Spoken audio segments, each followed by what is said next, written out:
আজকে একটা LG AC servicing করতে এসেছি। কেমন নোংরা আপনাদের আগে দেখিয়ে দিই, তারপরে এর ওয়াশ করার পরে যেটা হবে সেটাও দেখিয়ে দেবো। আর এখানে প্রথমে তো ফর্ম মেরে রেখে দেবো, কারণ কিছুক্ষণ থাকলে কী হবে, কয়েলটা পুরো টেনে নেবে, তাহলে পরিষ্কারটা কিন্তু ভালো হবে।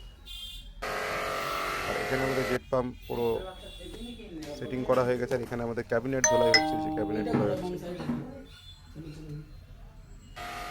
আর এখানে আমাদের ফর্ম টেনে নিয়েছে, দেখতে পাচ্ছেন। এখানে এবার আমরা জ্যাকেট পরিয়ে এবার সার্ভিসিংটা করবো।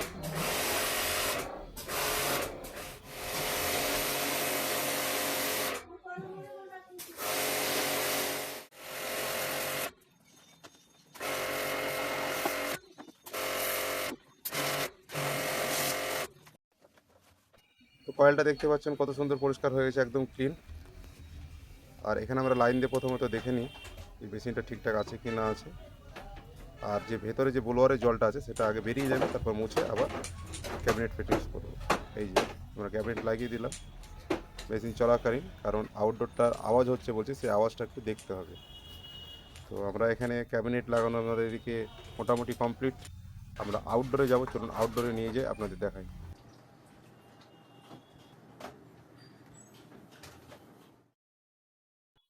তো দেখতে পাচ্ছেন এই এসিটা আউটডোরটা এখানে আছে, এই যে নিচ আর এই ওপর এতটা দড়ি বেঁধে উঠতে হবে। চলুন দেখাচ্ছি। এই যে দড়ি বেঁধে উঠে গেছি। আর এখানে যে প্রবলেমটা হচ্ছে, আওয়াজ করছে কম্প্রেসারে তাই বলছে, কিন্তু একটা টিনের আওয়াজটা বাজছে তাই বলছে কাস্টমার। কিন্তু আমি যে উঠে দেখলাম দুটো নাট নেই, সেই নাট দুটো লাগালাম, আওয়াজ কিন্তু পুরোপুরি মিটে গেছে। আর এই জায়গায় যত কত ভয়াবহ এলাকা, যে তার গেছে কতগুলো ইলেকট্রিকের তার, একটু নড়ে সরে গেলে না আমি একদম পুরো তারে পড়ে যাব। তো এই যারা যারা কাজ করে এসির ভাই, তারা বলবো সাবধানে কাজ করবে। আর এসব এলাকা হলে ভাড়া বাদ দিয়ে হবে, কারণ আমি এটা খুব রিস্কেই কাজ করলাম। আর ভিডিওটা বানানোর এই জন্যই যে আপনার যারা যারা দেখছে ভিডিও, টেকনিশিয়ান ভাইরা, তাদেরকে বলবো যে এইসব এলাকায় কিন্তু এভাবে কাজ করবে না, ডাইরেক্ট না করে দেবে, কারণ ভাড়া না বাঁধলে কাজ করতে পারবে না। কারণ এই যে এসিটা যে লাগিয়েছে, সে কিন্তু ভুল ডিসিশানে লাগিয়েছে। প্রথমে যদি ও ছাদে লাগিয়ে দিত এসি, তাহলে কিন্তু এই অবস্থায় কাউকে হতো না। আমার জায়গায় তো অন্য জন সার্ভিস করতে যেত, সেও কিন্তু এরকমই অবস্থায় পড়তো।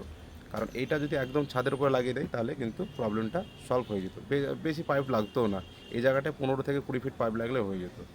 তো একবার খরচা করে কিন্তু কাস্টমারকে বোঝাতে হতো, তাহলে কাজটা পারফেক্টলি ভালো হতো। আর এই জায়গায় কাজ করা সবাই কিন্তু গুরু উঠতে চাইবে না, এখানে কেউ উঠতে চাইবে না, কারণ জীবনের রিস্ক কেউ নিতে চাইবে না।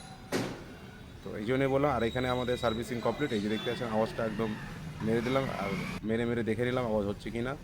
আর এটা সার্ভিসিং করে আপনাদের দেখিয়ে দিচ্ছি, চলুন।